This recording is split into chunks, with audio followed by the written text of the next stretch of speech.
lot of queries from PhD students to say that I'm at the end of my PhD, I am going to submit an article to your journal. I do need to get it reviewed very, very quickly because I need to finish my PhD. Unfortunately, no single journal will give you an expedited review process. The speed at which an article of a PhD student is reviewed is exactly the same, unfortunately, as for a regular article. No journal will make an exception of that.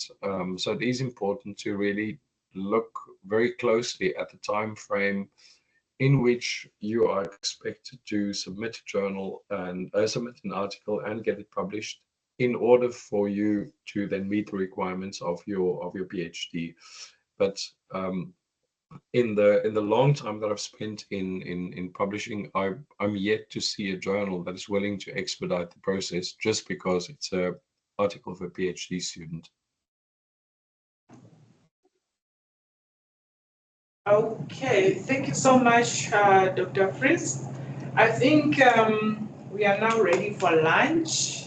But before we go for lunch, I think Prof Moalafhi wants to just guide us on how afternoon will look like, how we are going to do the one-on-one sessions.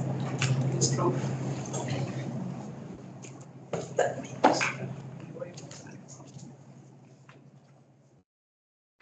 Thank you, Dr. Fritz. Thank you so much. And thank you, online participants and our audience here, colleagues. We have covered the question and answer session, which was going to come immediately after lunch for an hour. So it means when we come back from lunch, we're going to start one-on-one sessions exactly at 2. So what we are proposing to go about this, we'll be going around with colleagues, those who need help based on the key components of a manuscript. I think we'll be going one-on-one. The idea is for participants to take advantage with their manuscripts, even those who do not have manuscripts to look at now, but to have some discussions, appreciate what they're working on. Then we are also going to have the online one-on-one with Dr. Fritz. Those who would like to go one-on-one with him, would like to ask them to indicate immediately when we come back from lunch. Because the physical one, it will be here, will be going around. And then for going one-on-one with him, we can indicate and then we sequence you accordingly. And those who will be having similar interests will be grouped together, in which maybe you can get a laptop and connect with him from one of the places here. We'll try to manage those accordingly.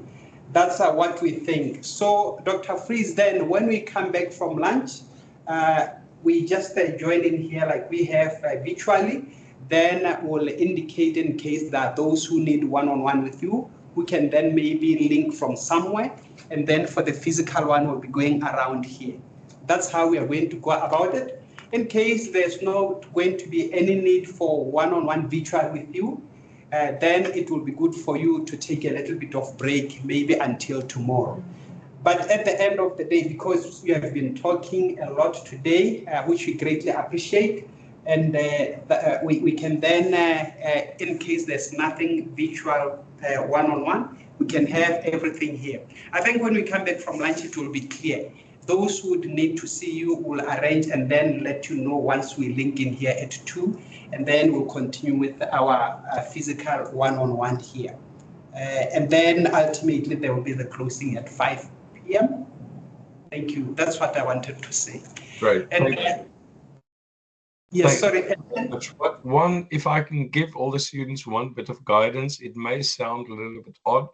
I've been giving author workshops for many years, and one thing I always try to emphasize to students is, you know, the old saying that there is no such thing as a stupid question. There's only something like a stupid answer. I honestly hope I won't give you a stupid answer, but believe me, ask me anything. There is there's such a huge amount to learn when you haven't published an article yet. when I give this author workshop, I give a perspective from the publisher, what's very important, but obviously I can't cover every eventuality and every question that you may have. So any question, no matter how big, no matter how small, please don't hesitate. This is your opportunity. And believe me, I've heard all number of questions already. So please don't hesitate. I'm very much here for you.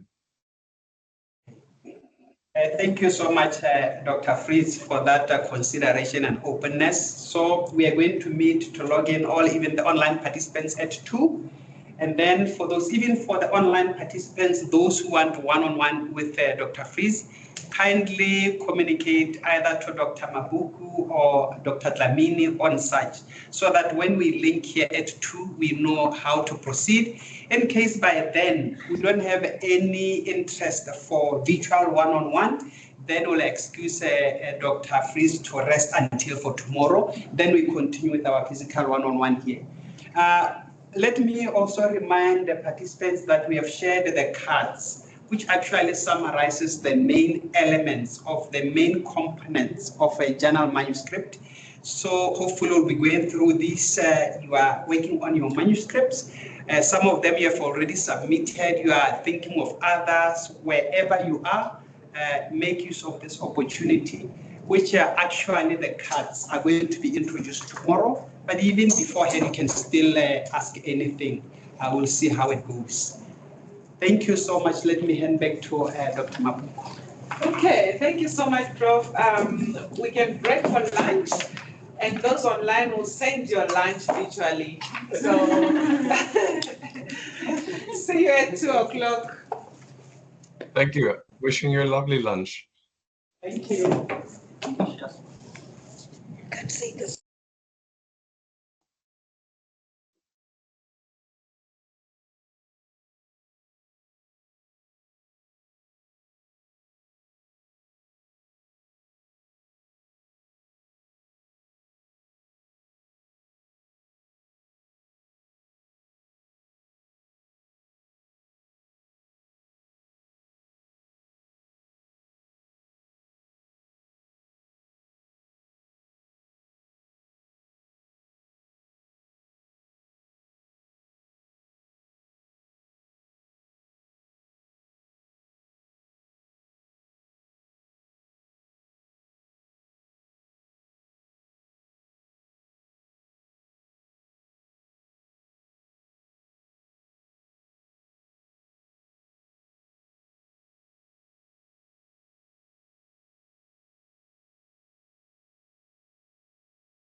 No, something that was.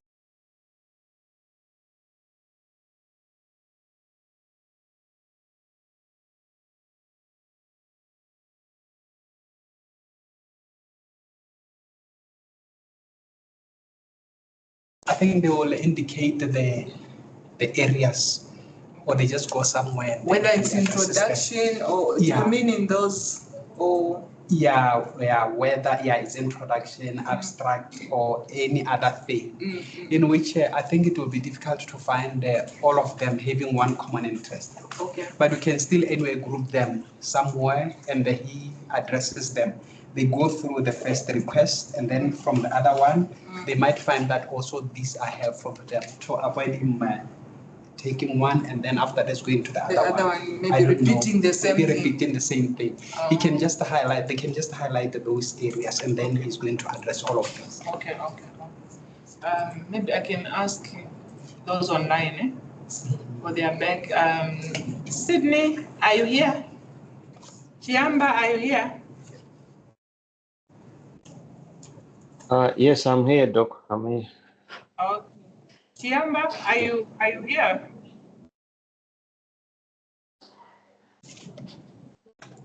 I saw your message. You have indicated you'd want to see Dr. Fritz. Yes. Yeah. Do you have specific area you're interested in that you would want to discuss with him? Myself? Yes. Okay, not necessarily the specific areas. I have some kind of a skeleton, so I just wanted probably to have a look at it to see how it is, and how I've written it, if it's okay. Okay, so he has the whole draft, and you just want him to look at it. Not the whole draft, Doc. I'm still waiting for the results. Oh, you don't have results? No, I don't have results. Okay. So the result and discussion and conclusion, those ones are missing. So you have a short introduction, methodology. Yes. Okay. Yes.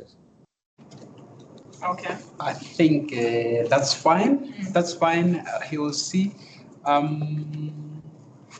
He will see how to go through it with maybe they go through maybe some pointers and so on. Okay. Because I know they wouldn't be not enough time to read through them, unlike similar to those of us.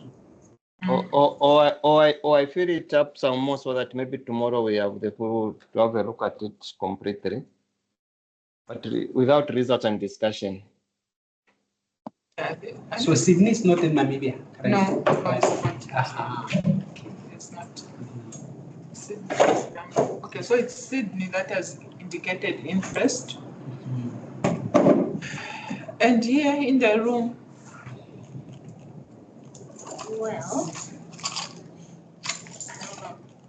I was thinking maybe you could help me identify the journal that I have prepared my paper for. So it's identifying the journal, the right journal for a publication. So you have selected already the journal, you just want to confirm if it's in line. Okay, I think that's fine. So we can group you with Sydney? Yeah. Okay. I think that's fine. Who else? Jimmy? Yes. For both, I have questions for both. For both, what do you mean? For the Dr. Fritz, and also the group for Professor. Here? Okay. Yes. Okay. What specific issues would you want addressed for both? I thought I would review that from the one. It's a secret. No, I've not yet. They are trying to group you, like if you have the same, like you had Sydney is saying he has introduction, whatever that he wants to take to him to just have a look. Okay. And then she's talking about, what is that? The journal, the right journal for publication. So what is it that you would want? Just, you don't have to give details, but okay. exactly. Yes, for me, for Professor Moalafhi, for the entire paper which I've done, it is finished. There are some questions based on the paper. Yeah. I think for Doc, it is based on what he presented in the morning, where there was a question on the research objectives, the novelty, and also the tables, figures. There is a question on the figures. Okay. Okay. The arrangement of the figures. Okay. I think that's fine. What will happen in terms of where you have the write-up? Of course, we can converse a little bit. Let's say, for example, even for Dr. Fritz, they can converse a little bit, and then later maybe they agree that maybe send me the paper so that I can have a look for tomorrow, so that also we can come for the second phase of one-on-one, because now they can maybe go through the paper together, maybe because he will then group them. And then for me also, for your paper, then I'll quickly look at it when I'm with you. And then from there, we get the impressions, we see how we go about it. But the idea will be for me also to go with it, so that tomorrow I'm better informed that we discuss further. Okay. Yeah. Okay. So how we are going to do it, maybe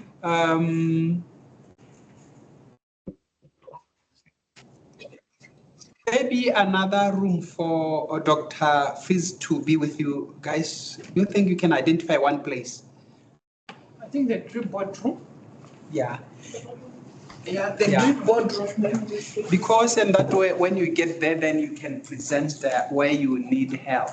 And then he will make a decision on how to go about it. Some of this we have to do a little bit of reading. Yes, we can even read while we are here, but mostly maybe some of it being carried over to tomorrow. And I think for us who are here in terms of reading, I think this will be easy. I don't know for him with Sydney, how he will go about it.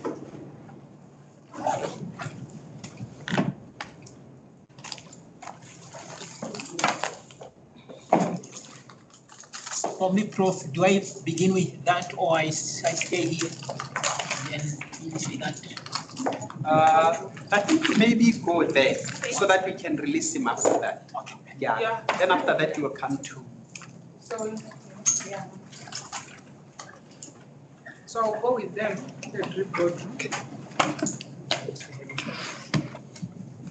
Dr. Fritz, welcome back from lunch, Dr. Fritz. Thank you. Same to you. All right. Thank you. So we are just going to split. We have one group in one of the rooms. I think they have different requests that they want to talk to you about. So we'll have other students in this room. I think they will join from the other.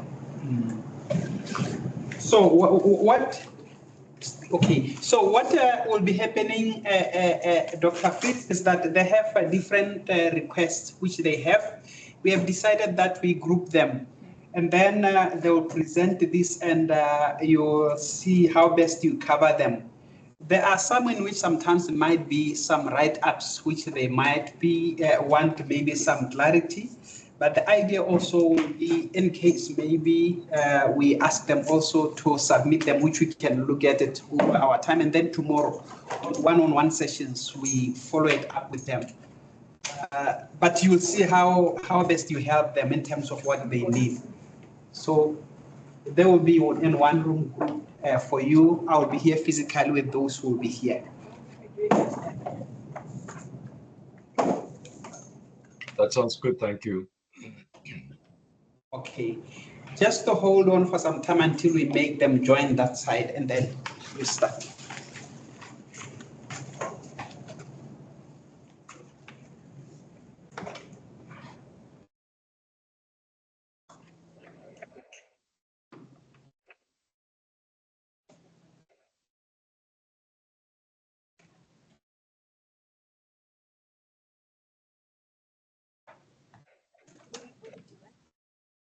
where people like put into groups. The other group, that side. If you have a question for Dr. Fritz, you go that side, so that she's able to connect. And then if you want to show Prof Moalafhi your web, you will do the side. So you have to show. I think the computer will be the laptop.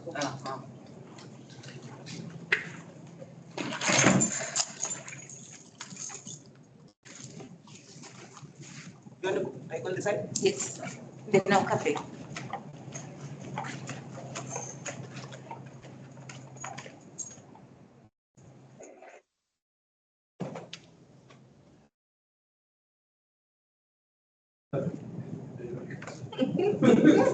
I don't want to tamper with that, but let's try here. Hello, can you hear me online? Yes, I can hear you. Is that Catherine speaking? We can Yes. hear him, but we can't hear him. Go to settings. You remember the other day we had that issue? Yeah. Let's try, but we did something. Yeah. Okay. Hello, can you hear us? Yes, I can. We can't hear you, so we are trying to figure out how to do that. This one. Try this one. Speakers. See.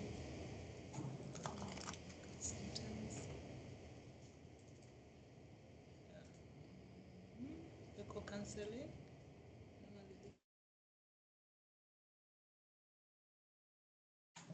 Can you hear us?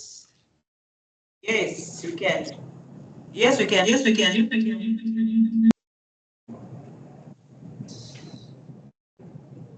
Can you hear us? We are trying to see which one is best, but it can't be this one. Hello? Yes. You can hear us. Can't hear them. Yeah, we can't hear you. We are trying to see. Can you hear us? Yes. Okay, we can. Oh, this one. This one. Hello, can you hear us?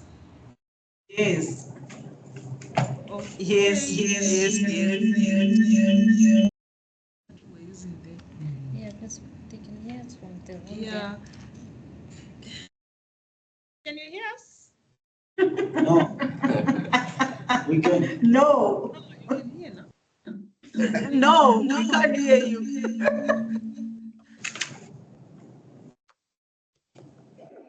This one. The sound, you heard that sound? Yeah. Let's try to have it. Hello? Volume is too low.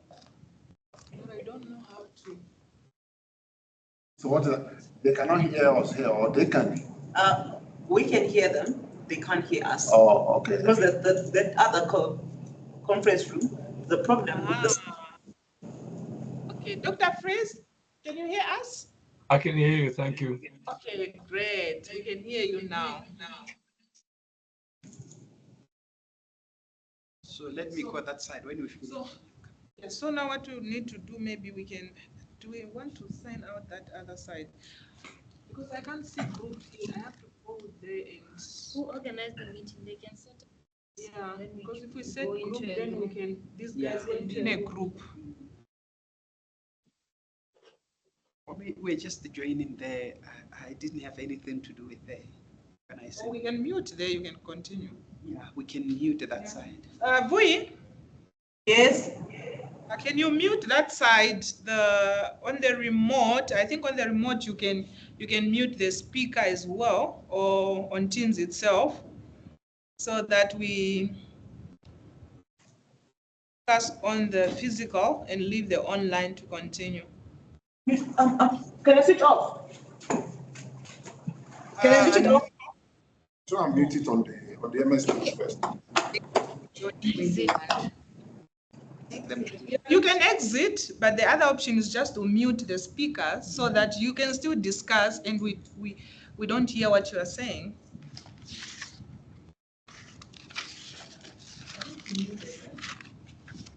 She left. That's better. Eh? Vui. Vui, can you hear us? The idea is for them not to hear us. Yeah, I think now they don't hear us. Yeah, they don't hear us. Okay, cool. I think you can now continue. She's coming here. Who's coming? Yes. Prof is coming. Okay, fine. Okay. You muted, eh? Huh? You muted. I thought of exiting, but I thought let me just mute. Yeah, just mute. It's fine. Okay, I think we'll leave you to discuss with your issues, and or maybe let me sit here for a few minutes. When you finish or anything, even if it's the papers now you want to see us there, feel free. We'll go quickly through them with the checklist and maybe say go in and put one test tomorrow. We follow up again. Okay.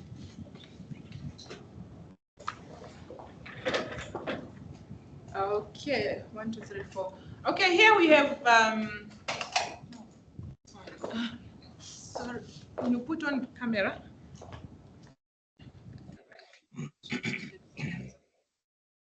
It's called, yes. So you have this room, which was supposed to, okay. So you have 4 students, Dr. Fritz here, and I think they all have their own different issues, and then probably you can discuss.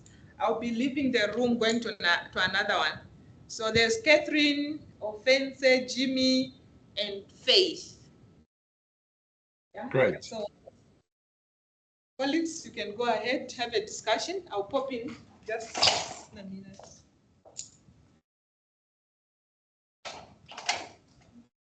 Hello again, everybody. Hello, Prof. Hello. Okay, let's get going. You can nominate who goes first. When you start, just please tell me your name again and a little bit about yourself. Where are you with your PhD and the topic of research for your PhD? So I have a bit of a context. Okay, yeah, so I'll start. My name is Jimmy Katambo. I am from Zambia, and I am under, but perhaps when I hit on this one, it will be an issue in terms of the vibrations from the.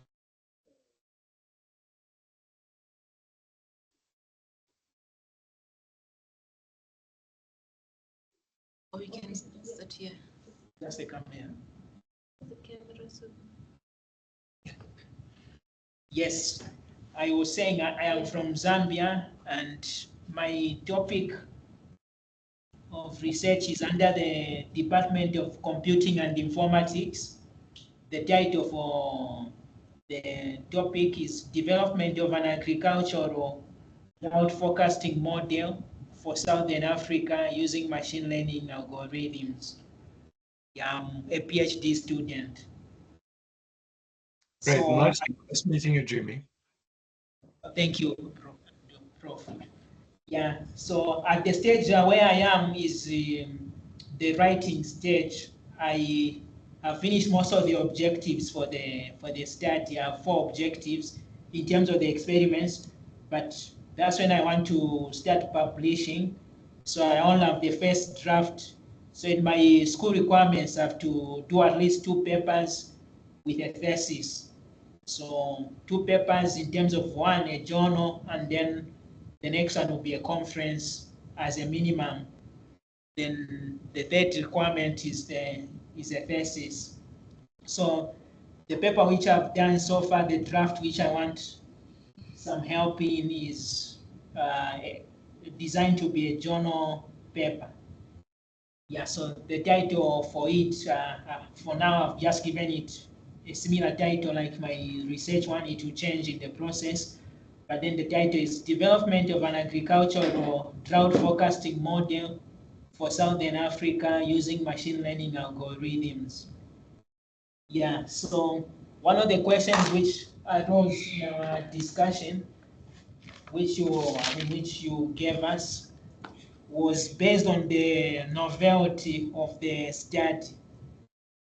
Yeah, so I have 4 objectives in my research proposal. Then I wanted help in terms of, because okay, the idea was to publish on most of the objectives here. Yeah, so when the question on the novelty was brought in, I looked at some of the objectives. Like the first one, it says to collect relevant historical climate data from 1972 to 2022, such as meteorological and agricultural variables necessary for calculating the drought indices, SPI and PTSI. Yeah, so when I looked at that objective, my intention was for me to do a publication on it, but then when you brought the question of the novelty, I began to doubt whether I could still go ahead and do a publication. So my question is, can I still do a publication on it, though it has not got so much novelty, but then bring down the publication to a conference paper instead of a journal paper? Yeah, so that's number one. Okay, let's thank you. Sorry, thanks for discussing or giving a description of what you aim to do. On the point of novelty, so as I mentioned before, a number of times, novelty is a difficult thing to discuss in a or it's a difficult concept within academic journal publishing. The basis of research, or the assumption of research, is that whatever research you do, you'll bring new knowledge to the field. It will build on what is already there, and once you presented the new knowledge in the field, others will be able to build on that. The question is, what is the scope of novelty?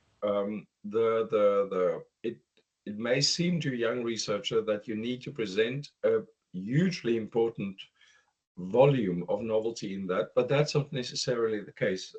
For that reason, I mentioned a few times that pretty much most research and pretty much most research findings that you have really take a field forward only very incrementally. And that increment will be different in every field. In fields where a huge amount of research is published every year, obviously the increment might even be smaller. In smaller fields, it might be a little bit bigger. It really depends on the field. So I wouldn't be too hung up on the question of the novelty. Discuss with your supervisor, discuss with your promoter what you aim to do, and get them to make an assessment of what that measure of novelty is. When if I heard you correctly, because all day long the sound sometimes cuts out a tiny bit and that I miss a word here and there, but if I understood correctly, you said at the beginning, main objective here is to about the data collection. Is that correct? Okay, so there are 4 objectives.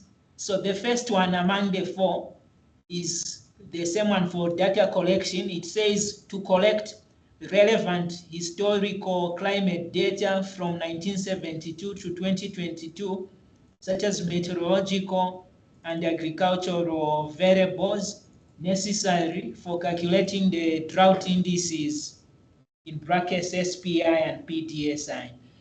So this objective was based on data collection. So one of the parts which is critical in this one is where, apart from just me collecting data, I also use some machine learning algorithms to generate some synthetic data. Okay, so on the point of data collection, I think, well, my assumption would be you had to collect that because it's not readily available.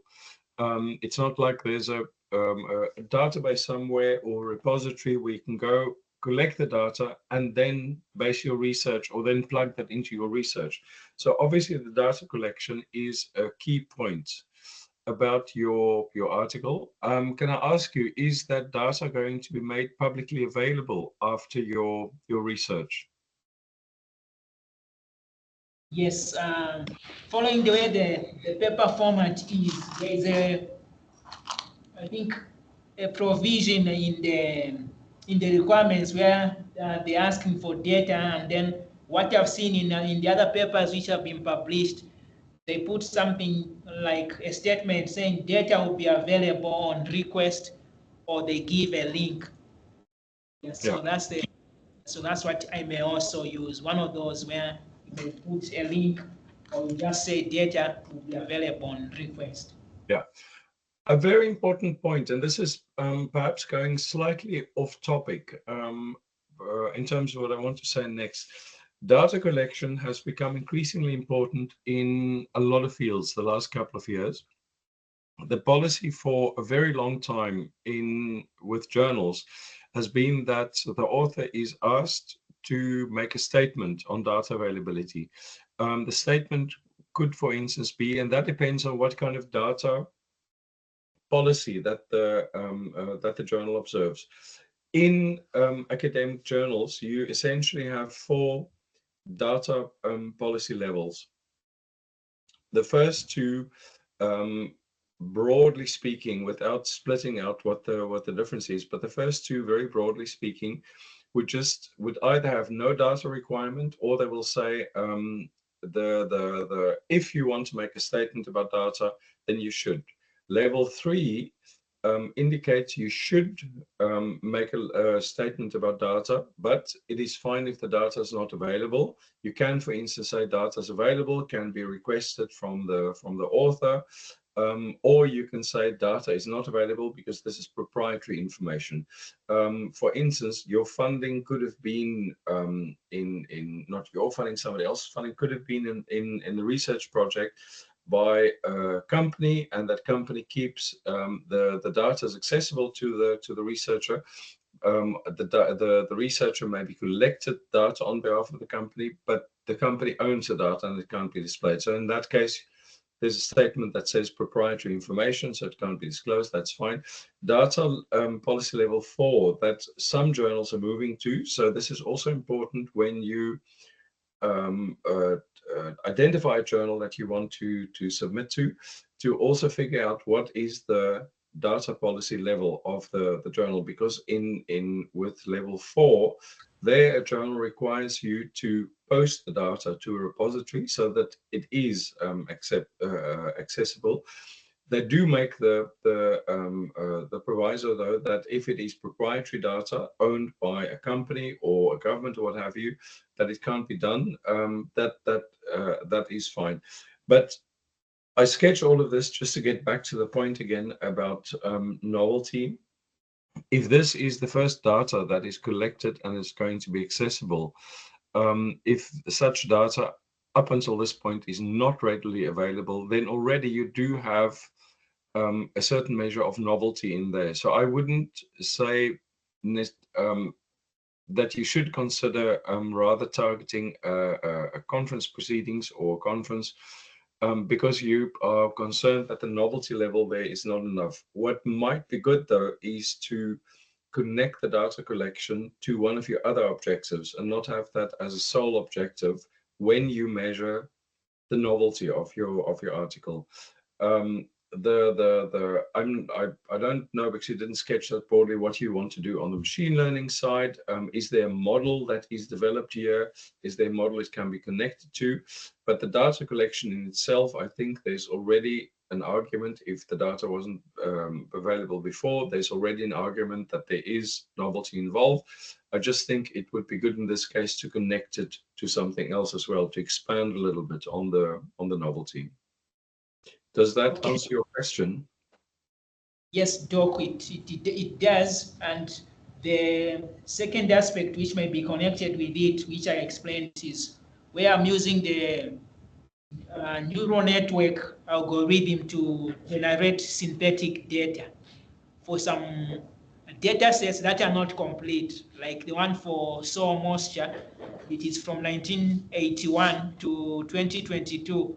So from 72 to 81, I have to fill it up using that generative neural network algorithm. Yeah. Well, So, yeah, sorry, carry on. so there are two, perhaps two variables or three variables where I fill in the empty spaces using the neural network model.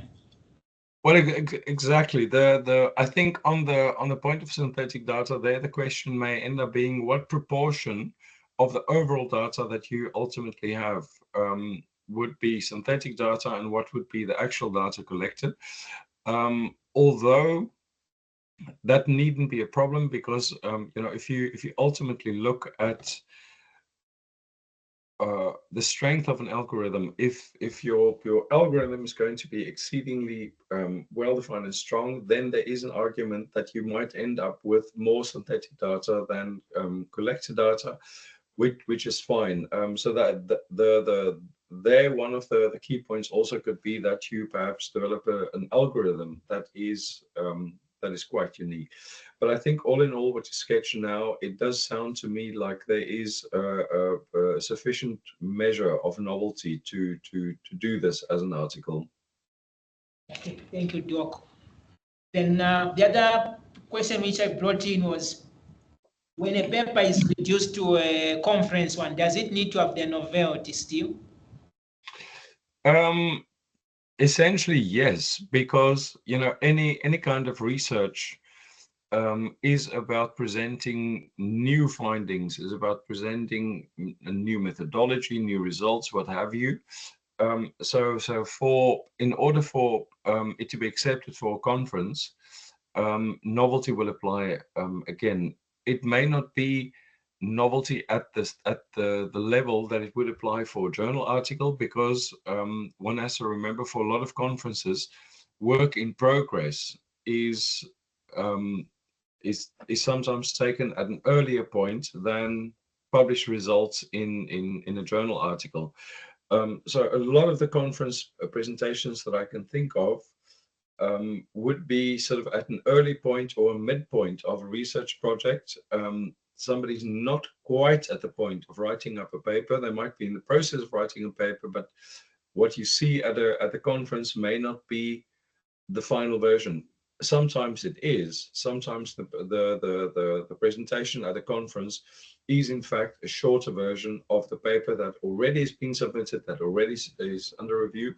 But at the same time, it could also be a work in progress, a much earlier point. But either way, and by extension, then the novelty might be less than the ratio in a full paper. Nevertheless, novelty for a conference is important as well, because no conference wants to present research that does not have some measure of novelty to it. Okay, yes, that helps me. Then it means I can still settle for a conference since there is less novelty compared to the other objectives which I am to do in this particular, in the first objective which we have just analyzed. Yeah, but I really would say that for a conference, don't leave out the novelty. When you submit something to a conference, don't leave the novelty out, because every conference wants to present new research, new findings, what have you. So novelty there is important as well. Okay, thank you. Now the last one, I do not know whether I can show it, can share something here on the screen. My question is based on the figures you talked about in the results section. You refer to a part where the figures can be done. The recommended aspect of presenting the figures is putting them one by one and not as a collective. Now, I have something to ask from a paper which I was following from the journal that I want to submit. Yeah, so let me just show.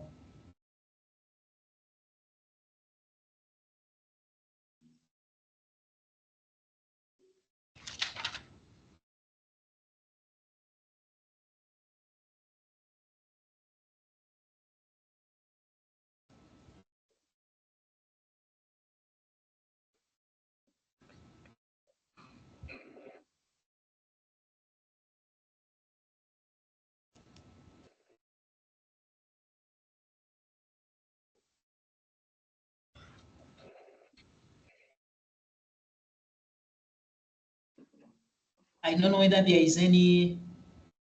Oh, are you not supposed to be connected? Share, for you to share, I think you need to connect. No, you can share online. From here. Oh, you are from Sharing. Share window. Yeah. Window, not desktop. You can choose select. Unless I now want to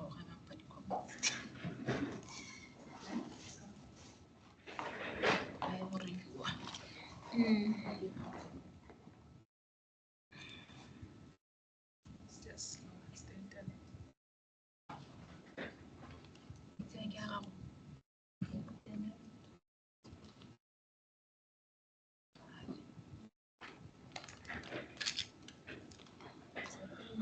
So whilst he's projecting, can I just quickly ask Dr. Fritz a quick question?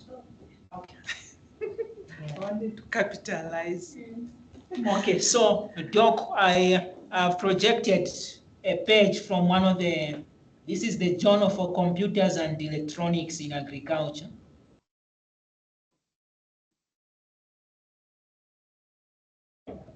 Hello?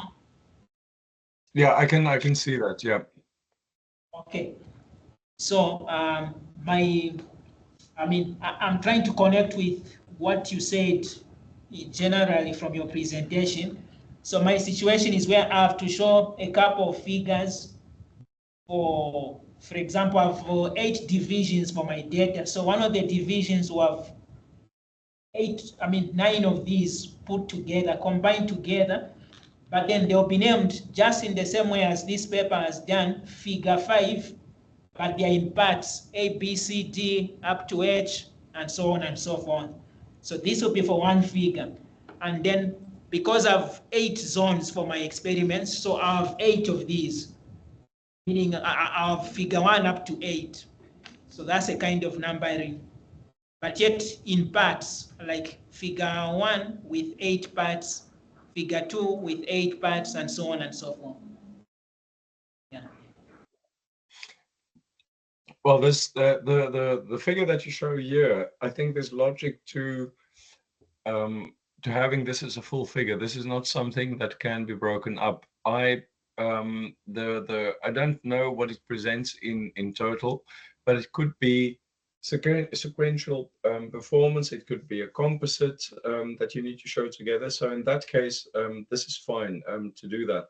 This one I wouldn't break up into what you have. You had 4 rows here and 5 columns. Either way, in a column or in a row perspective, I wouldn't break that up here because I don't think that there would be any logic to that. So this one, this example that you used in the published paper, that's fine. But that is not your question. Now, your question, so yeah. Let me show you now from my paper's point of view. So it is quite similar.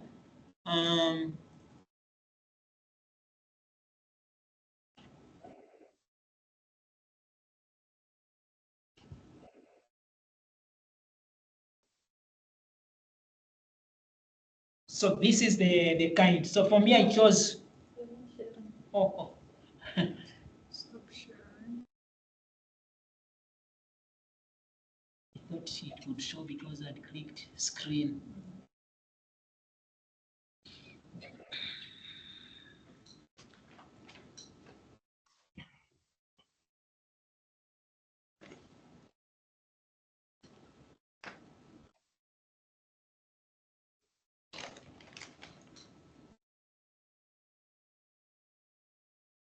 Yeah, there. So there, I used histograms or, these kinds of charts instead of those, but then there are 8 of them on one page. Yeah, so for example, this one is figure 18. Yeah, then it has parts A, B, C, up to D. As far as I can see, the only difference here, because in the previous example that you used, those were performance scores under different scenarios, if I saw that correctly. Yeah, And yeah. same thing you're showing here, only the difference is here you show bar charts and not the chart type that was used previously. In both cases, I would say do this together, because in the previous one, you want to give the different scenarios in one go. You want to create a visual that shows in one go what the different scenarios are. It wouldn't make sense to break them up, because if you break them up, then you have to explain every single time what you're doing again and again. If I understand correctly, you do the same thing here as in the example. Is that correct? Yes, Doc. Yes, I'm doing the same thing. Yeah. So in this case, it really doesn't make sense to break them up. The example that I used in the presentation was more about if you present clusters of information that benefit from being discussed one after the other, because you need to show a progression, or you need to discuss one part to create a building block before you do the next, Here, you're not so much looking at building blocks. Here, you're looking at the totality of the scenarios, which benefit from showing them in one go. So in one glance, you can get a visual of what you're sketching, and then after this, then your narrative will follow. Then your description will follow of what you see here. So I would say keep them clustered together in the way that you do it here. Okay, thank you, Doc. Otherwise, I'm done with my questions. Thank you so much. Thank you, Jim. Thanks. I appreciate this. So next. Listening. Yeah, just listening.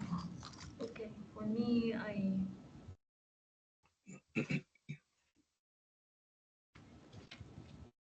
You will not see me. You are there in the first screen.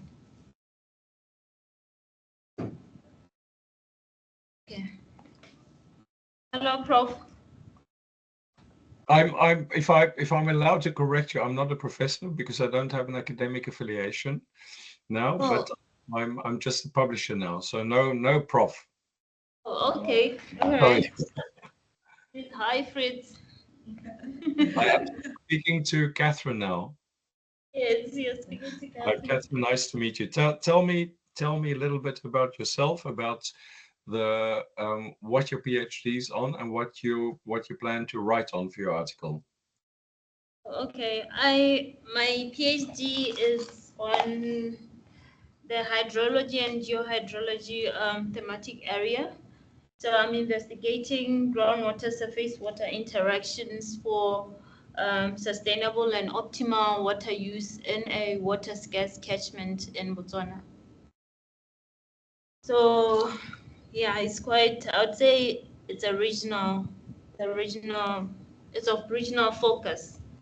Yeah. But yeah, it touches more on because the catchment is on a semi-arid area. It's also a highly urbanizing catchment in Botswana. So it has a lot of water stress issues. Yeah. So the idea is to understand the connection between surface water and groundwater, and hopefully find ways in which we could improve the water quantity in the area, basically. So let me read for you I have 4 objectives which I'm working on for my PhD. So the first objective is to investigate the spatio-temporal variations of rainfall in the area.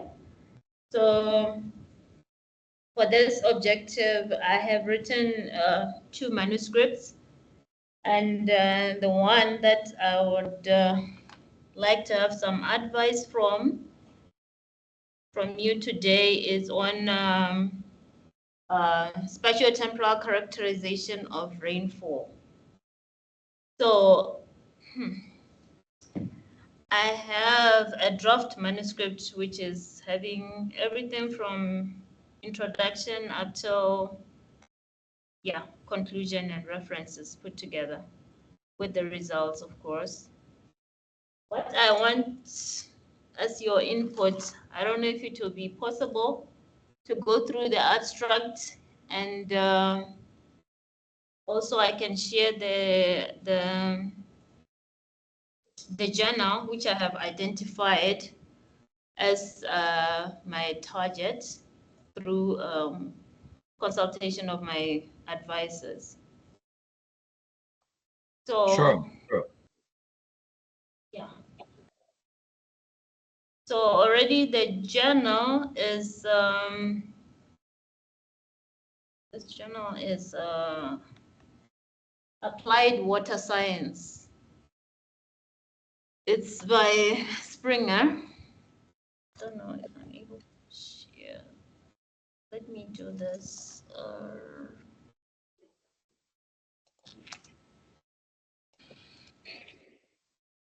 That's not it. Are you able to see the shared screen? Yes. Yeah, I can. Thank you. Yeah. So yeah, that's the journal that I'm aiming to submit the paper on the left there. So according to the scope of the journal, yeah, the scope of the journal, it shows that it explores water scarcity solutions for a holistic system and oriented viewpoint, and it focuses on the sustainable management of natural water resources. And what also interests me was that they were saying they accept innovative and sound theoretical research on water issues, and then they're exploring alternatives, water sources via recycling, what. And also the focus is on arid and semi-arid environments. Yeah, so that's one aspect that has drawn me to this journal. Yeah. Yeah. So yeah, I didn't. Okay. The title for the working title for the paper is the spatio-temporal characterization of rainfall, a case study of the catchment in Botswana, not only catchments. So I'm trying to.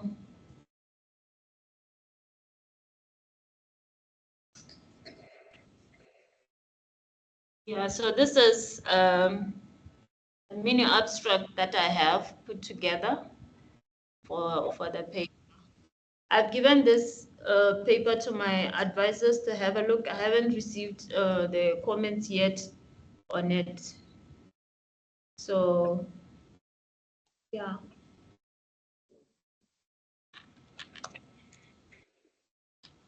Okay, and your question is, does this abstract, is this what is the question? Is it about whether this is the right format and structure for the abstract?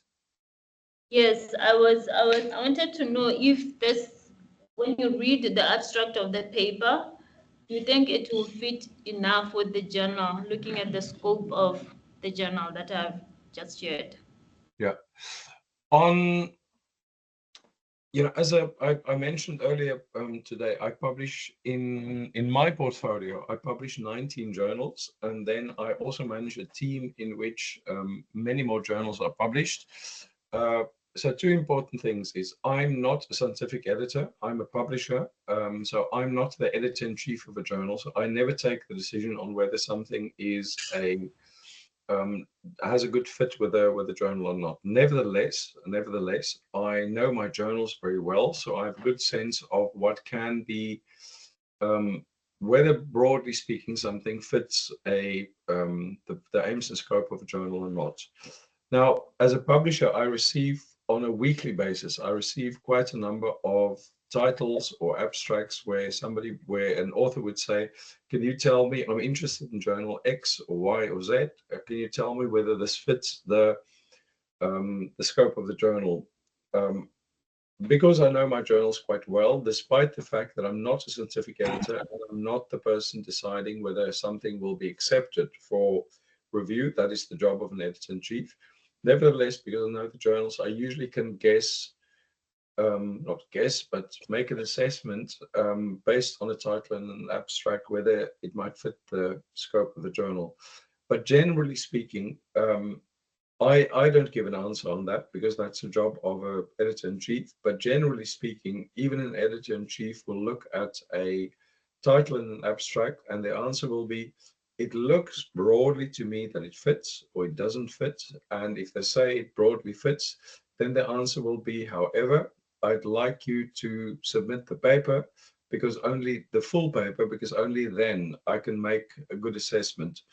The reason being, there are two broad reasons. One is an abstract may not accurately reflect or fully reflect what was achieved in the research. Just before, when Jimmy and I talked about novelty at great length, the novelty aspect might not be evident enough in the abstract to figure out, does it actually fit the scope of the journal? So therefore it is a little bit challenging to upfront, only based on that information, say it is good. What I can advise you though, and let me just quickly get the URL and at Springer, because you mention a Springer journal, then it is fine for me to give you this link. And I'm going to put this in the chat. But just bear with me a second.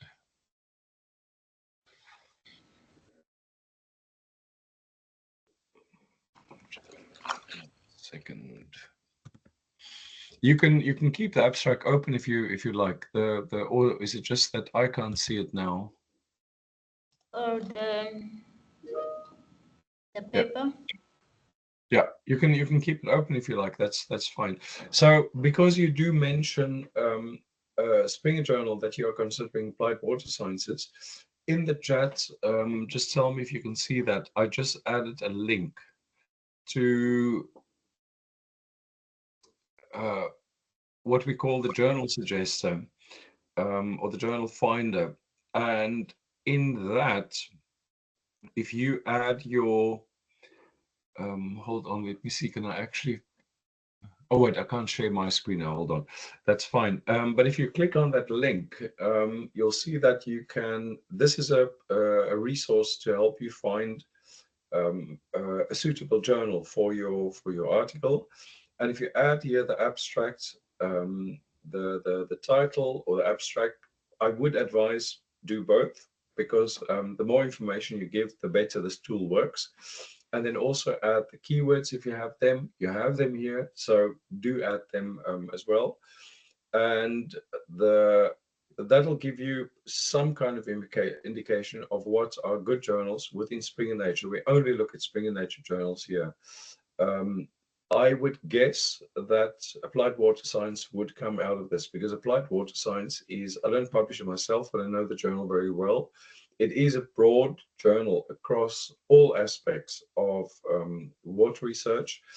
They mention theoretical aspects in there, but in the title you already see that there is a very big focus on the fact that applied research is quite important for them. So that's something you need to look at a little bit in your maybe not the methodology, maybe not the results, but certainly in the discussion and conclusion part. How big is the applied component of your work in there? I haven't had time to read through the abstract, but if I cast a quick glance at that, I would say, sure, I think it can go into that journal. But yeah, once again, it is something that you may have to look a little bit deeper into that that journal to see whether anything similar to this has been published, and if so, how it fits, how it compares to that, how it fits into the journal. Okay.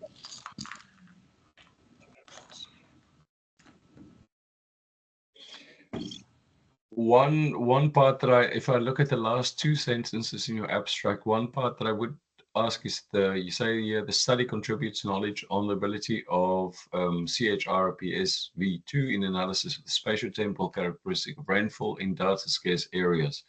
The study also contributes knowledge on the analysis of Notwani sub-catchment rainfall, spatial and temporal variation, which is important for designing water resource management strategies.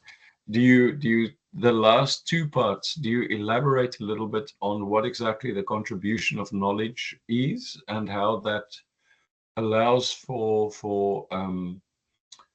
the design of water resource management strategies? Do you elaborate a little bit on that? In the paper? Yeah. No, I didn't go into much detail because this is part of, it's an objective which is part of the main study, which is trying to address the whole subject.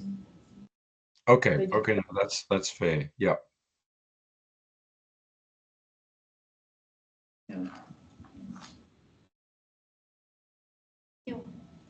Okay, so sorry that I can't tell you yes or no that it is a good fit with that journal for the reasons that I mentioned. One is I'm not the scientific editor of the journal, so therefore my job is very much to give a very broad overview of what you can look at.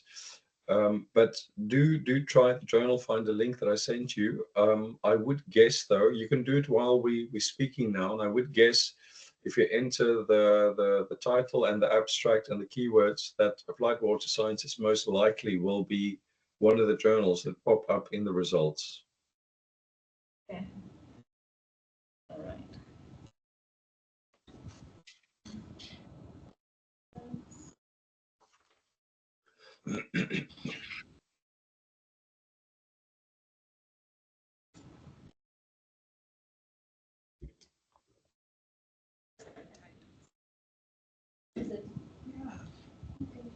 Used my title for the other paper, and it gave me one of the journal that I wanted to publish in earlier actually.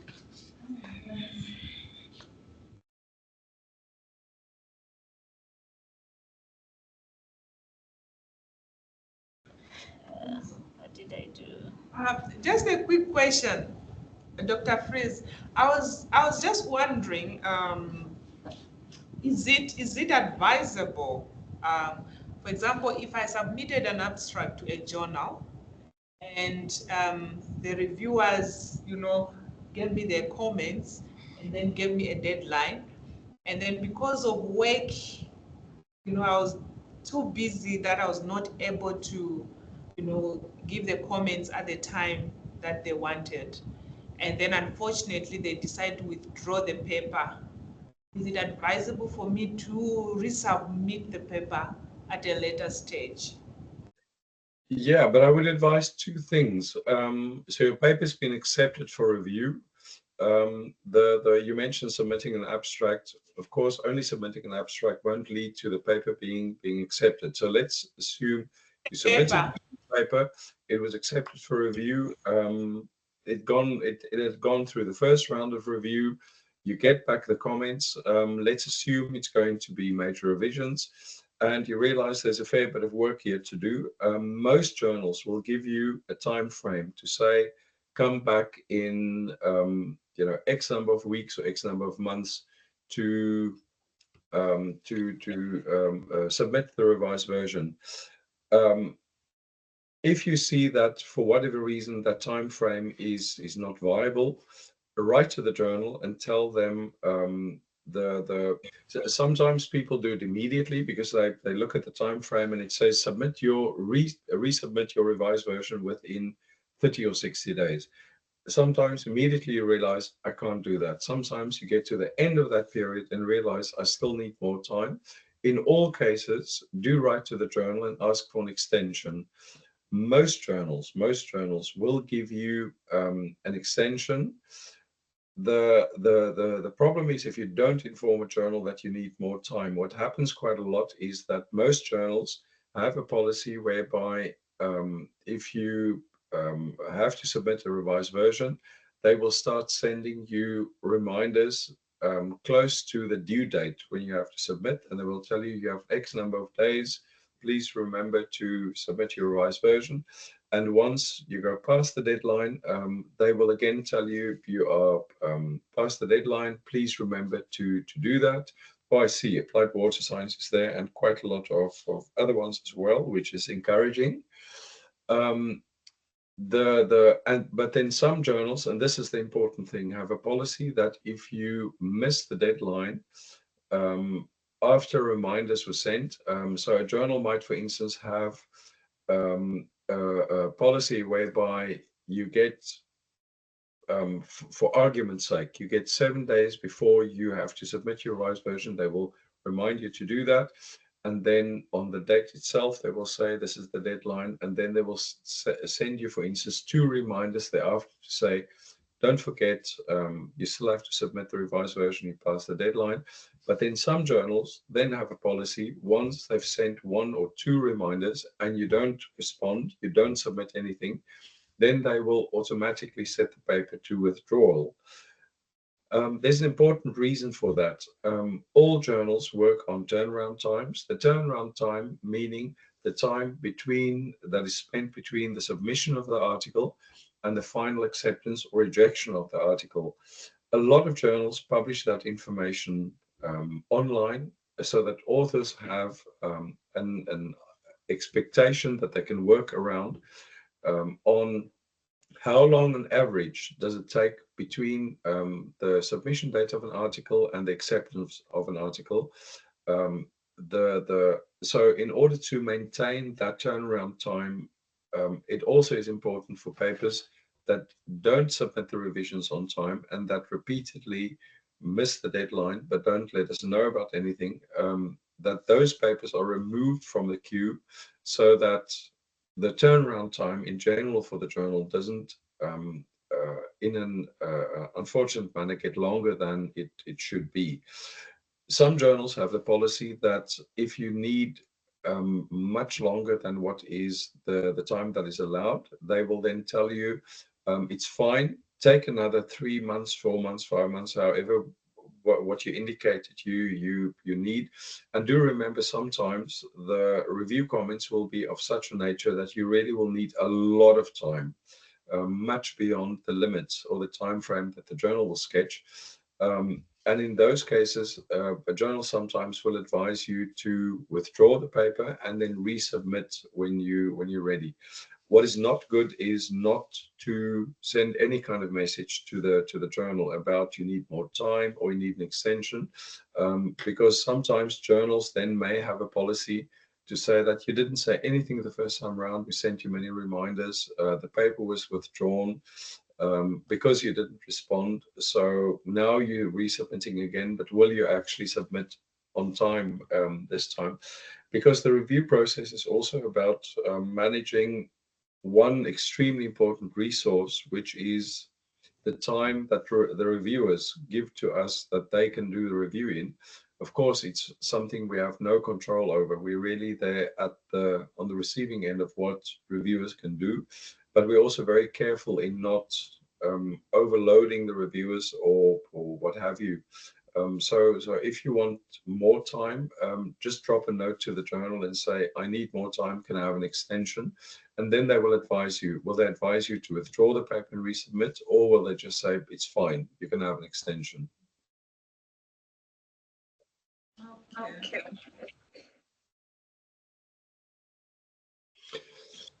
So, Catherine, I see that you've got quite a lot of suggestions here, and not too surprisingly,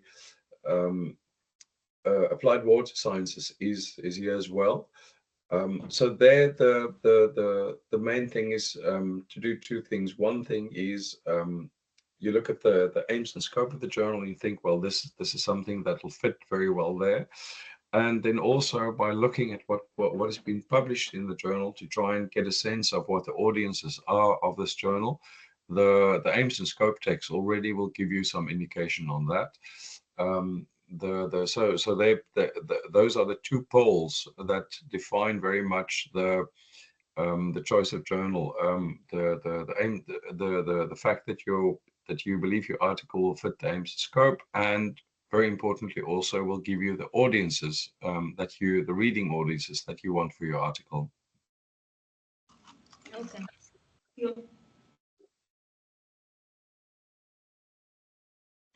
But judging by this, you're not going to have a shortage of journals. At least you can submit to.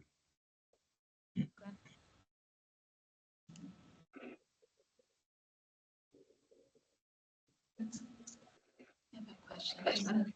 What I do, yeah. Initial question.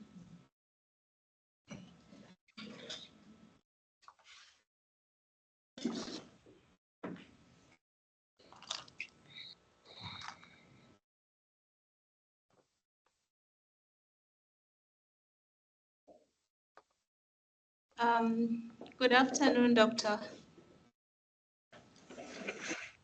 Hello. Who am I speaking to now?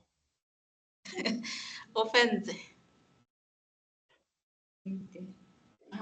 Oh, I'm here. Offense. Okay, can you just mention your name, because I only see the name of Catherine, because that's the active microphone at the moment.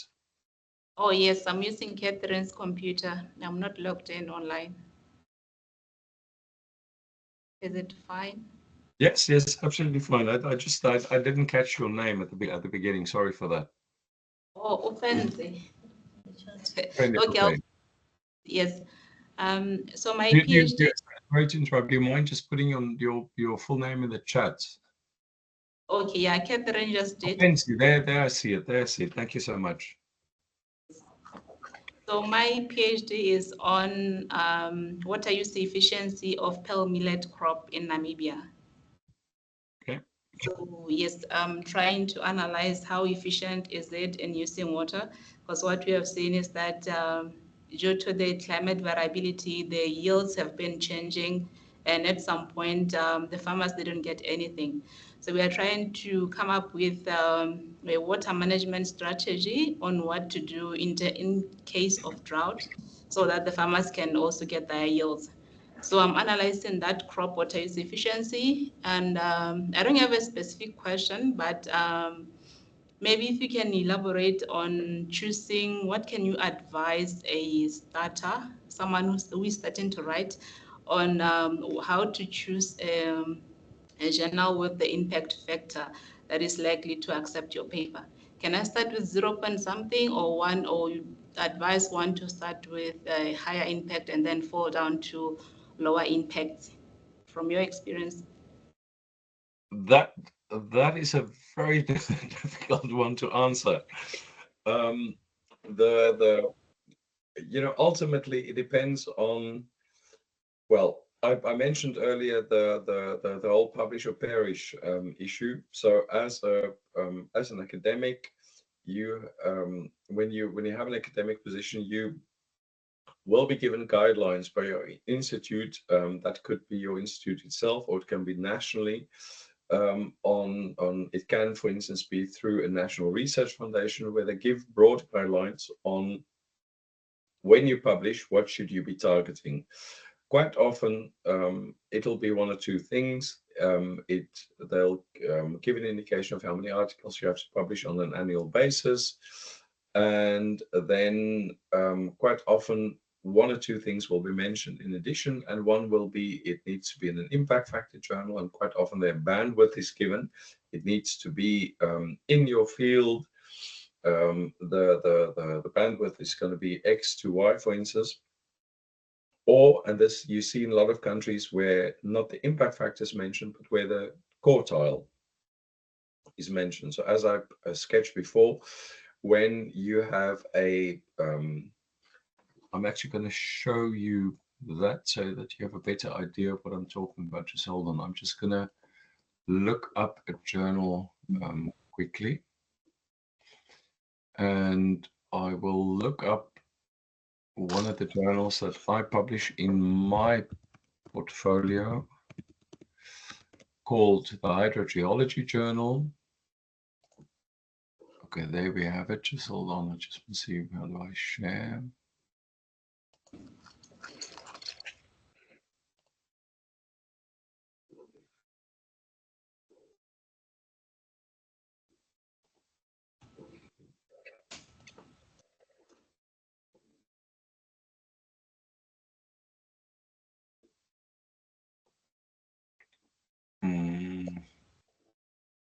No, sorry, this is the wrong one. Just hold on. I just have to select another one.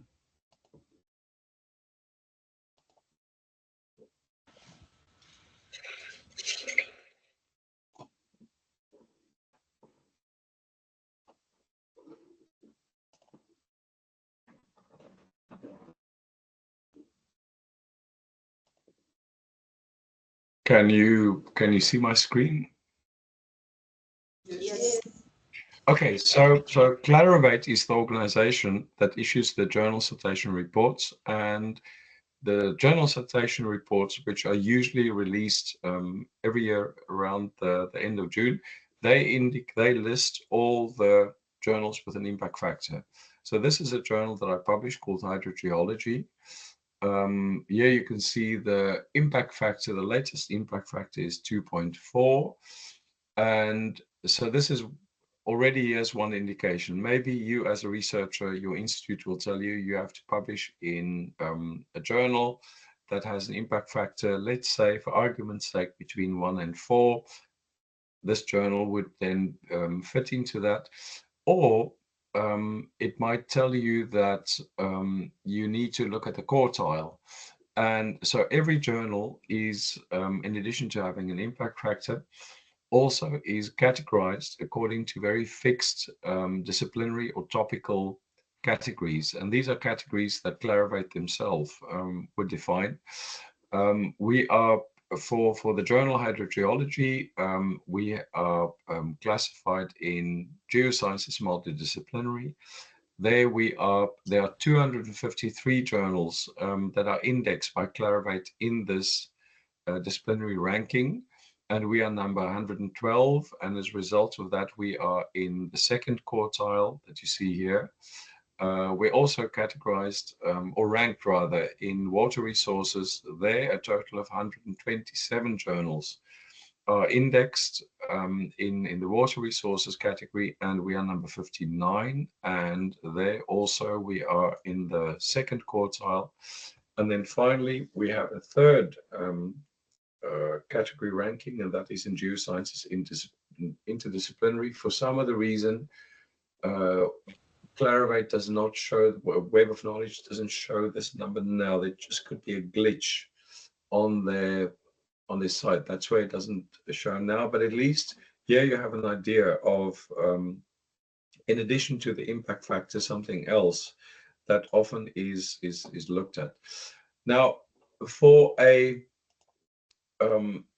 any journal with an impact factor, by definition, it means the competition is going to be much stiffer to get into the journal, because more researchers have an obligation due to institutional requirements or due to their national research funding requirements.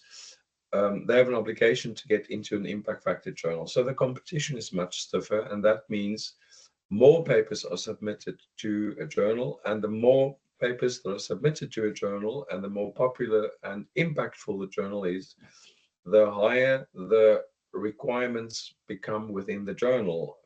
They set their requirements substantially higher than if they don't have an impact factor. So it means that early on, for instance, when Jimmy sketched what he has to do, we talked a great deal about novelty. I also talked earlier today a number of times about novelty. A journal with a high impact factor might, for instance, set the bar substantially higher on novelty. I have one journal called Environmental and Resource Economics. In that journal, the journal has a very high impact factor in the field. Depending on the year, it is internationally either number 1, number 2, or number 3. So we get a huge number of submissions because a lot of people want to publish in what is one of the most important journals. But it also means that the editorial board can be much more selective on what they do. One component that was added to the journal, actually almost at the point when it was launched, even before it had an impact factor, is that we publish a lot of very applied research in the journal. However, one exception that is, we never deviate from one rule, and that is that regardless of what you are writing about, what your research is about, we do require that you have a theoretical component to your article as well, because the journal from the very beginning, in addition to wanting to take the field forward, also felt that the theoretical side of this field is underdeveloped, and the journal wants to make a contribution on the theoretical side as well. So sometimes we get from extremely important researchers, we get articles there, but there's no theoretical component. And unfortunately, it doesn't matter how important that research is, we will not accept the article for review because we need the theoretical component as well. So for an impact factor journal, it is even more important than for a regular journal to really do your homework very well in terms of what exactly gets published in this journal. And constantly, when you look at what got published, to mirror your article to that. The theoretical component that I mentioned is a very good example. We do in the aims and scope mention very clearly we want a theoretical component to the work that gets submitted to that, but we don't make a big song and dance of that. It's just mentioned really in passing. So a lot of people gloss over that. So it may be that a very important requirement in the journal is not described at length, so you might miss out on that names and scope, but it is important for once a journal has an impact factor, and the higher the impact factor, to make incredibly sure that in terms of scope, in terms of requirements, in terms of quality of the article, that you feel very confident that it meets all of the requirements. For a very young researcher, it is more challenging to get into an impact factor journal. That may sound very negative. It need not have to do with the fact that there is bias involved, because we also have to remember that journals are run by humans, and humans have bias at times. So often it is felt by authors that I'm a very young researcher. Because I'm a young researcher, I've only published 2 articles. Is there bias against me that I don't have a solid article? That may not exactly be the case, but it just could be that the scientific rigor that is displayed in the article is not quite what is expected of the journal, because the journal has the luxury of being able to set the bar extremely high. It doesn't mean that you shouldn't submit to an impact factor journal, but I sketch all of this just to indicate that an impact factor journal, the requirements are going to be substantially higher on the scientific side. And it's a very long-winded way of saying just make sure that the scientific quality of what you have in the article is on the same level as what you've seen has been published in the journal. That's a very roundabout way of answering your question. I threw a lot of different things in there, but I hope you can get something from that. Yes, I got something. Thank you very much. Fancy, can I just ask you where are you from? Because your colleagues mentioned where they're from. Oh, I'm from Botswana. You're from Botswana as well. Okay, thank you. Yeah. Can I ask you, Fancy? Can I just ask you why did you decide to aim at an impact factor journal? Is there a specific reason for that? I think just because of how rigor they are, if one can submit at high impact, if they reject, maybe they'll give substantial comments to try to cushion you for the lower impact one. When you submit, you might be sure that it might get accepted because it has been from the high impact review. Okay. Well, they might, but there is a potential problem involved, and that is what I mentioned earlier today when I said that in all of my journals I try and get editorial boards when it comes to a desk rejection to please give comment why is an article rejected. When an article is rejected after review, you get quite extensive comments because you had reviewers who commented, the handling editor made a recommendation based on the reviews whether it should be accepted or rejected. And then the editor-in-chief finally looks at the article and then based on the recommendations and the reviews will then give you a decision letter. And if it's rejection, it will be mentioned why. The unfortunate thing is, and that I also mentioned earlier today, given the volume of what is submitted to a lot of journals, a desk rejection may not be accompanied necessarily by the reason why it was desk rejected. One of the journals that I mentioned just now, Environmental and Resource Economics, we publish only about 100 articles per year in that journal, but we do get in excess of about 1,800 submissions a year.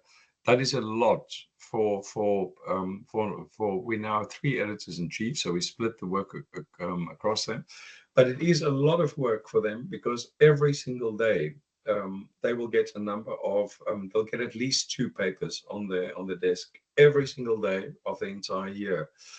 The reasons for rejection, for desk rejection, can be quite varied. It can be it simply doesn't fit the aims and scope of the journal. In that field, we get quite a lot of case studies, but we don't publish case studies in the journal. I've asked repeatedly, if you get a case study paper and it's rejected, just put in the line, we don't accept case studies, thank you. But if no reason is given, and unfortunately in a lot of journals, no reason will be given, just because the workload is so much. So the thing is, you may submit your article to the impact factor journal. It just could be that they look at some of the data and think, well, we've had this before. Everything is fine, well-written article, well put together, but we've had a lot on similar data, so we're not gonna put it into review. It's a valid reason, but if that's the reason, I would prefer that the editors would tell the author, but they don't necessarily. So if you get a rejection notice, it could be that they tell you why, but also bear in mind that they actually may not. And it needn't be very negative, but the thing is, you are stuck if you don't know what the reason is. You're stuck because you don't really know, should I go to a journal with a similar impact factor? Should I go with a higher one, lower one, no impact factor? So if you get nothing back and just a rejection notice, I would advise writing back to the journal, thank them for having considered the article, and say, can you just give me an indication of why it was rejected? It may be that they write back, maybe they don't, but it's certainly, if you get no response from them the first time round, it is worth the effort. Okay, noted. So one last question: how does one become a journal editor? Nice. Well, journal editors are not born; they're made. So nobody comes into the world with the right skill set to become a journal editor. On the whole, a journal editor will be somebody who is mid to later career. There are exceptions to that, but it would be somebody who, for a number of years, worked in whatever capacity in a journal. The starting point invariably is going to be you have reviewed quite a number of papers, so you're very familiar with the review process. And then a lot of people would become, for a number of years, for instance, an associate editor. Now, the associate editor is a term I also used a number of times today, associate editor or handling editor. And the associate editors or the handling editors are people who actually handle the paper. So paper is accepted for review by the editor-in-chief, or the editor-in-chief might look. We're in multidisciplinary journals where the editor-in-chief has a broad view of everything that's published, but is not an expert in every single area. And I can give you later on an example about that. There, the journal editor might say, okay, it fits what we do, but I don't know whether it's good enough. So I pass it on to an associate editor, and they will decide it's accepted for review. And then when it's accepted for review, the associate or the handling editor will handle the paper through the review process. They invite the reviewers, they make an assessment of the reviews when they come back, and they make a recommendation based on the recommendations of the reviewers, make a recommendation to the editor-in-chief to say, we advise to have another revision round, or we've advised to accept or reject. And then once somebody's worked for a while as an associate editor, then somebody who really has very great standing in the field, somebody like that might become, with due experience, might become an editor-in-chief. What we also look at editorial board members in general is that they also have ideally served as editorial board members across different journals, so they become familiar with different editorial practices in different settings. That does help quite a lot. Okay, thank you. So I look forward in receiving a letter from you in 10 years saying, I've done this and this is my publication report, I've reviewed. Would you consider me as an editor in your journal? Yes. Good afternoon, Doctor. My name is Faith Kudzai Chiumbiri, and I'm from South Africa. Yeah. My research, it's looking at the water, energy, food nexus component, and possibly considering that as an adaptation option, but at a smallholder level. So looking at how smallholder farmers or communities are managing their water, energy, and food as they respond to or as they adapt to climate challenges. So pretty much on the social sort of side of things. And I think what's quite interesting for me is I want to see what is happening at grassroots level and how that could actually inform policy making. So like from a bottom up sort of information or decision making. So that's my interest. So from our engagement in the morning, looking at the innovation and other components that we've spoken about, I actually wanted to find out, I wanted guidance on how to identify a journal actually to try and target. So the link that you provided sort of was, kind of preempted my question for coming into the session. Thank you so much for that description, Faith. The link, I think, is already a very good starting point, but admittedly, it'll only take you to Spring and Nature journals. However, we have almost 3,000 journals. I think at this point, it's about 20 or 30 journals short of 3,000, so that's a lot. So you arguably would be able to find a journal within that that might fit what you want to do. I would, however, also do searches on Google Scholar, on ResearchGate, on Scopus to see what you can find there. In the description that you gave me, my impression would be that you would actually benefit from a multidisciplinary journal a lot more than you would from a single discipline journal, because I think the single discipline journal in what you're doing here, you sketched, it goes from the water, energy, food nexus.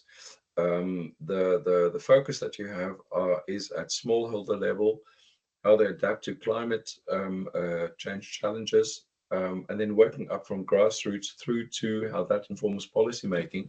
You are sketching a number of really important audiences that you could be targeting with this, but also a number of important topical areas that you're trying to weave together in one. So this is this is a research that is quite layered and a research that's quite complex, and a topic such as this would often benefit from multidisciplinary journals. You could, for instance, look at a journal depending on how you slice the research. By slicing the research, I mean what angle you're actually planning to go for in an article. I'm just mentioning random words. I'm not making suggestions, please note, because once again, I'm not a scientific editor. At this point, I'm no longer a researcher, I'm a publisher, but so I'm just broadly sketching how you could do it, not necessarily what you should be doing. But for instance, there could be a sustainability component where you are thrown into a very different group of journals that you could be looking at. Some social sciences journals have a very strong focus towards ultimately wanting to present more policymaking, policymaking oriented research. If I look at the water, energy, food nexus component, already there are other journals that focus very strongly on that. But it also could be that you want to all the components that you have here, that you want them to weigh equally. So I would say put a fair bit of energy into doing searches on the journal finder link that I showed you, take it there, Google Scholar, Scopus, if your university has access to that, to try and get a very good sense on what has been published, and then go and look where that got published. It's a very broad answer yet once again, but I think more than the other topics that's been sketched so far, I think you're going to have a much wider number of journals than the topics that were sketched by Jimmy, by Catherine, by Fancy. So it's probably going to be a little bit more challenging for you to boil that down from what is, I would predict, is going to be a higher number of journals. And there at the end, as I mentioned a couple of times today, the balance is going to be between the focus of the journal and the audiences that journal is going to give you. I would say I would guess, though, not say, I would guess that the policymaking component is going to be quite strong in this, and for that you need to do good research in finding out what is the journals that focus very strongly on that.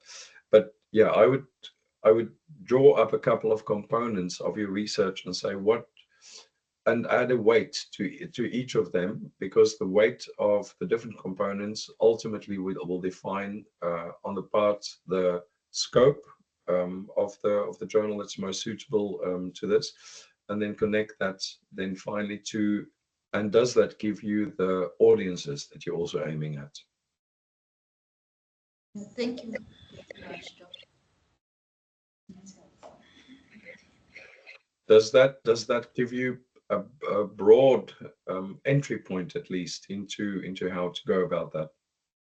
Yes, it does, and yeah, it also helps me. I think it also helps me even in my planning to see where I actually want to lean, or where I want to put most of my weight. Yeah, so that that also help me channel like which journal I would like to approach. Yeah, yes, that's very helpful. Thank you very much. Can I just ask you, what you sketched now, is that the scope of your research, or is that the scope of an article? Because I didn't catch that at the beginning. Is it your entire PhD, or is it just one part of the PhD, namely an article? No, that is the scope of my PhD, of the whole research. Ah, okay. Now that's clear, because interestingly, there, am I correct in assuming? Oh no, let me ask and not make assumptions. At which point of your PhD are you now? I am doing the final rounds of my data collection, and on with the analysis as well, analyzing the data. Okay, is it then correct to say that you haven't decided what the focus of what the specific article will be about? No, not yet, not yet. I have got my 5 objectives that are guiding me in collecting the data.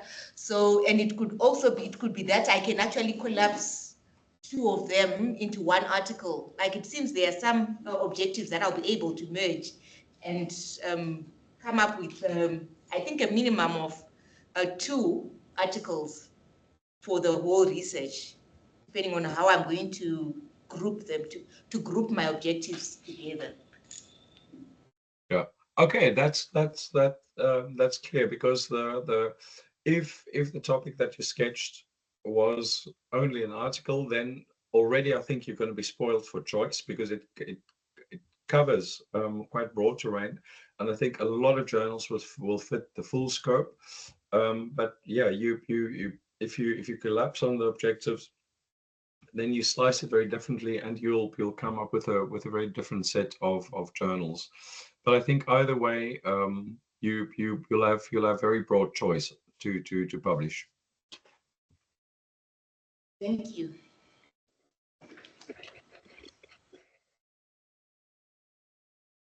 Any question that you have?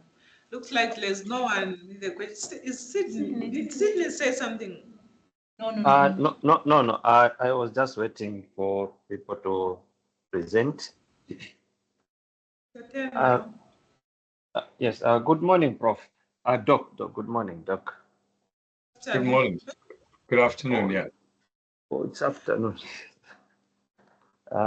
Yes, I think most of the issues I had have been raised by my friends. However, I just want to find out, looking at what I'm studying, the introduction. I'm Chilima Sydney from Zambia, and my study is on the Upper Zambezi River Basin. I'm looking at water security in the Upper Zambezi River Basin. So my studies are looking at using hydrological models to model water security in the Upper Zambezi River Basin. Now, what I wanted to find out from you in terms of publication, I've observed that in the Upper Zambezi River Basin, there are few hydrological models which have been used to study the hydrology of the basin. So I've decided to settle on a SWOT plus hydrological model to carry out my study. And previously, I identified in my literature review that there is someone who did who used the ACSWOT. Actually, they used ACSWOT in hydrological modeling, but me, I'm using SWOT plus. And actually, they focused on a sub-basin, not on the entire Upper Zambezi River Basin. I want to find out what are the chances of publishing or the paper being accepted, since I'm looking at the entire Upper Zambezi River Basin, but someone just used a different tool, which is ACSWOT, but me, I'm using SWOT plus in this study. I wanted to know what are the chances of the paper being accepted in impact journals. So the last bit was, what is the chances of the paper being accepted in impact factor journals? Yeah, in impact journals, yes. Yeah. It's difficult for me to answer because I'm not a hydrologist. I showed you earlier one journal that I published called Hydrogeology. I published more water focused journals. That is actually, just for your information, last year I already gave one author workshop that Dr. Moalafhi approached me on, and one of the reasons he actually approached me initially is that I publish a lot on water resources. However, at the same time, I'm not a I'm not a hydrologist, I'm not a hydrogeologist. I do publish these journals, but that is not my academic background. So I find it challenging to tell you what is the likelihood of an article such as this being accepted for review in an impact factor journal.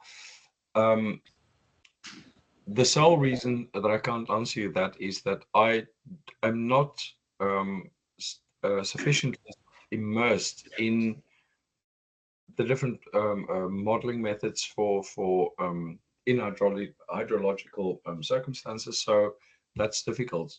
But I can answer it a little bit from the perspective of novelty. So starting with the discussion that we had right at the beginning when Jimmy posed this question, if you can demonstrate that this is sufficiently novel, that what has gone before followed mostly in a similar vein, most of what was done before used XSWOT, and the outcome of that was this. However, you're doing SWOT plus. Why is that different, and how's the outcome different to what you had before?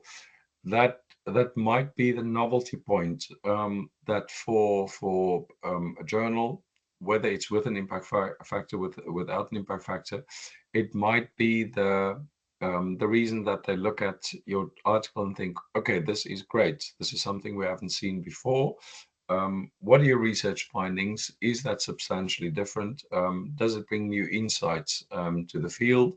Is there something other researchers can build on?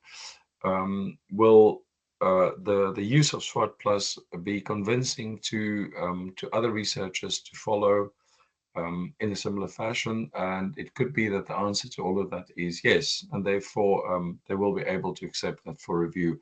But offhand, I can sketch what are the triggers for an editor to believe that there is sufficient novelty, but on the topic itself, I can't help you, just in terms of what are the mechanics.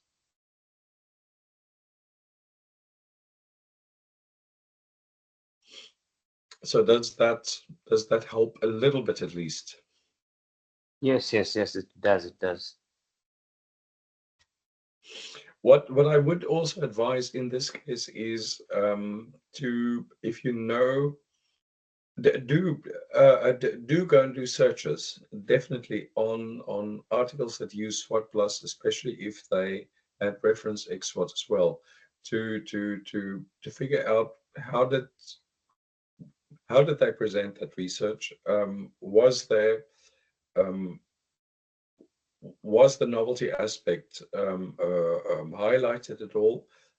Certainly look at what other articles had, how they'd done that and what they had done, and perhaps reach out to somebody who's knowledgeable on SWOT plus as well, to ask them, how do you conceive of what I'm doing? Of course, you have to be a little bit careful and not present research to somebody who might be a competitor. That's a different story. They your supervisor can advise you on. But in at least to go and look what has been published on SWOT plus, especially if it was done in a similar situation. Somebody decided enough has been done. In this case, using the other modeling method, I'm using SWOT plus, and these are the results I got. So do be very clear on for yourself also what's been published on that before. All right, thank you very much. I noted.